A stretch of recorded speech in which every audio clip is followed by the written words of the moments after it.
Sensei Arthur Hearns. I'm a Renshi, 5th degree in the art of Rute Renmei. And I'm going to help you get started in your Rute training. And this is a little informal. I just want to get you your video so you can get started. But going forward, I will be in my Rute Hakama, and I'll make sure that you have in this video pictures of my rank certificates and my teaching certificates. So in the background, there's also a picture of Taika, but I will get you the credentials so you know. I'm also a current board member of the Rute Renmei Association. So I'm going to give you a hand drill called Exercise 1. It's a basic hand drill. It's not a beginner hand drill. It's just a foundational hand drill that you can always go back to when you're plugging in new motions that you'll learn through the art of Rute. So this is, we have different levels. So we have basic or foundational, then there's intermediate, and then there's the advanced hand motions. So you can always use the 10 count structure to go back and train the newer hand motions that you learn later on in the system. So the first thing, I'm gonna get right into it, is a middle style block. We call it single block. And it's the middle block that has the inside and outside block to it. And it just goes like this. So it goes from this shoulder, chin height, okay? With your fist closed, your knuckles will be chin height. In front of your shoulder, you go across to this shoulder. The back hand comes underneath, and then you switch to here. Now I'm in front of this shoulder.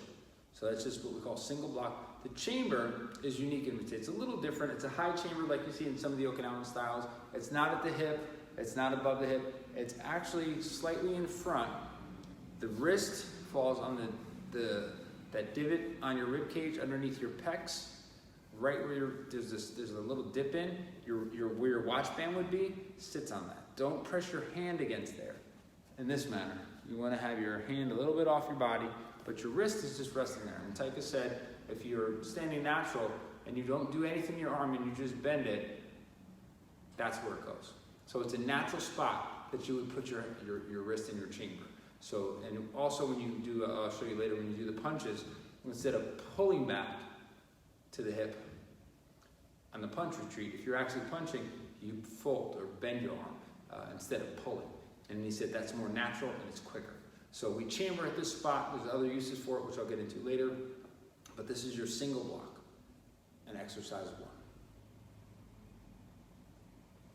So once you have the positions down, right, and you can do it together, then eventually you want to work up on speed and power in these motions and have that type of action on your covers. Still a basic covering action, okay? They get more advanced later, but that's the basic covering action. The second block, so for the exercise 1, you would start with your left hand, you'd end on your right hand. Second block is what we call double block, and that's where you cover, and then you drop your hand down. So then you have this motion now, okay? So if you're starting at the single, you go double block. This hand is down, lower, covering the groin area and the lower abdomen. This one covers the chest area just like I did in the single block. So you cover, close, so almost like your elbow is touching your fold of your arm on this side, and then you come up, and then you switch. And just so you can see, my hand is out, both in the single block and the double block, my hand is out. It's about 45 degree here, 45 degree out from my body, chin height in front of the shoulder. As I cover, it stays out there. Okay, and I switch out to this one. With the double block, it's the same. They're both out roughly about 45 degree angle. So this one's out about almost the same angle. I just bring it out. So there's 45 degree angles away from the body here. This one is just up at a 45, and that gives me that position. So this is the open part. This is the close. And then we come out and open up. And close, switch, open. Close, switch, open. So that's single block and double block. Exercise 1 has 10 motions in it, and some of them will repeat, like this does both sides. Some you do 10 on one side, 10 on the other, so you'll see that. The next motion is head block or high block or face cover. So sometimes you'll hear it as head block, sometimes you hear it as high, sometimes you'll hear the term face. So single, double, face. These are the 3 core hand motions and blocking motions in the art of Rute. There's many hand motions, but the 3 core ones are those 3. Single, then your double block, and then your face block, which if you're ending on your double block on the right side, you would cover the outside hand, the bottom hand goes up to the outside, and up. So let me just rewind for a second. Your single block, the backhand is always coming to the front for the exercise. It always goes to the front. The backhand always weaves to the front. Double block, the bottom hand comes up past the front. Okay, it becomes the front hand. The bottom hand becomes the front hand. Going down in the back, going up, it becomes the front hand. For the head block or the face cover, you go cover, the bottom hand goes up in front. So when you come down and cover, you go up in the front. Come down and cover, up in the front. And so, let me reset that. Hold it. Sorry about that. So your face cover, you have your here, you cover, and come up to high block. Now, the head block is a little different than you might see in some other Okinawan styles. A lot of times you see really close to the head here, they have it turned up, right? Some might be the hand out this way and over. There's different positions. So this position is going to be, you're gonna come up your center, a little across your center, right up the middle, like an uppercut all the way up. Now again, this is out at about 40, my humerus is about 45 degrees here. And then I turn my hand and my wrist stays that way. So it's slightly across my center line, fist is pointing up, and I'm still out and away from my body, okay? So it's not like one of these style head blocks where your hand's really close to your head and you're just maybe like evading or glancing through a cover motion. It's a different position, okay? So we'll go through those one more time. You have your single block, foundational way, double block,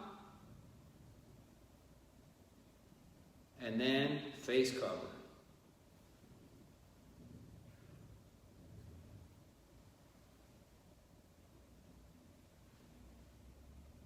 So it goes out and then retreats a little.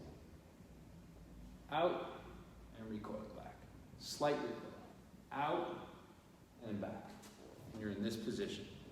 Fist facing the ceiling, arm at 45 here, and this one not too high up. It's right about here. Okay? Now, the next one is going to be what we call 4 strikes. So you end in your face cover, boom, then you go to a 4-strike motion, you punch across. So this hand for basic just comes down. Later you would cover, but right now you're going to pull it straight down. This hand goes across, kind of like the punch in the Hanchi Kata, which you'll see later. So that's your cross punch.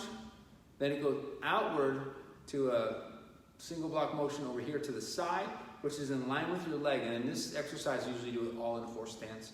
So you would align your humerus with your femur, so it's on a slight angle to the body. So you go from the cross to here, then you cover across to this shoulder, and then down strike or down block, okay? Then you punch across, out, cover, down.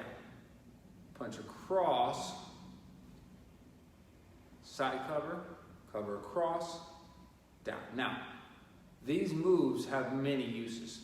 Many people try to anticipate what they think the moves are for if you're blocking on this side or blocking on this side and blocking down. Don't get stuck on that mindset. These are not necessarily blocks or blocks alone. A lot of people say blocks don't work. Or these are covering motions. These are strikes. They're blocks. They're whatever you need them to be in the times that you need them. So the hand motions have multiple uses. Same with the foot actions and the kicks. So don't try to think that these are just a punch and a block and a block and a block. They have multiple uses for those motions, and they're usually done with 2 hands. This is just how the exercise 1 starts. So from your head block, you do your 4-strike motion, boom, that's left side. Then number 2 would be this side. Okay?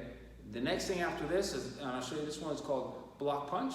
So you're gonna take your left hand, comes up, you block, cover inside, then you punch underneath, boom. Now our punch is, it's in between the traditional and the Isshin-Ryu style, right? It's a 3/4 punch, where this knuckle's on top. If this was a steering wheel, or if this was a clock, the index knuckle would be at 12. So it's at the very top, it's 3/4, and there's a slight bend, sorry, the camera's following me, to the wrist. So when you punch out, there's a slight dip to the wrist. And make sure you come all the way out, and then boom, that's the punch. So our covering motion, block, punch. Now this hand, you could bring it back up again, same side. Block, punch. Now you see I'm punching straight off my shoulder. We don't punch to the center. In rotate, we don't do that. There's a reason why, and I'll cover that in another video for you when we talk about more of the concepts. But right now, make sure you're punching straight off your shoulder, not down to the middle. And also when you cover on this one, you're here, you get your wrist up. This is to give you what it feels like for full power in your motion. Eventually the motion will not be this big. It'll be a shorter motion, smaller motion. And this comes across, this hand pulls in, and the key is this wrist twist here, boom, to make sure you have that action on the covering motion where you could do an attenuate strike or a quicker cover or an arm bar, but you have that twisting motion in your wrist. So that way, okay? And then you come out underneath, and then you punch. So the motion will look like this. And that's your cover punch or block punch. Then you do the other side. So from here, you come back up, twist and cover, punch underneath 10 times, then you're done with this side. Okay? The last one I'm going to show you for this exercise is the cover, uppercut, stomach. So from here now, you start with your out hand. You cover from here, then you uppercut back to the center, and then you're going to pull this in, and this one goes down to like a low stomach strike. Okay? So it's cover, uppercut to the face, not up there. Uppercut to the face, and then stomach strike. Cover all the way across to the shoulder, chin height. Back up, face position with an uppercut, and this one punches down to the stomach. Cover, uppercut, stomach. Cover, uppercut, stomach. And then you would do your right side. This side, cover, uppercut, stomach, cover, uppercut, stomach. So, you have single block, double block, head block, 4 strikes, block punch, and cover, uppercut, stomach. These are what you need to get to your second rank, so you would have your ninth and eighth cue. You need up to cover, uppercut, stomach to get to there. So, and for eighth cue, you'll get the whole exercise 1. So it's really important that you get these down. I know they seem kind of like fundamental, but they're important because if these motions aren't solid and precise, when you get the other hand motions that Taika taught us, they're going to be flimsy and wishy-washy, and you don't want that. So understand that the art is a high-level art, but it starts with a good, solid foundation, which you have. I've seen you in your videos. I've seen you do your moves, so this part's going to be easier for you to pick up. And once you get this part down, then we can go on to the next step. So you have those, work on those, and then I will do another video for you for the rest of this exercise 1 and for Naihanchi Shodan. All right, thank you very much, and I will look forward to hearing any questions you may have. All right, thank you.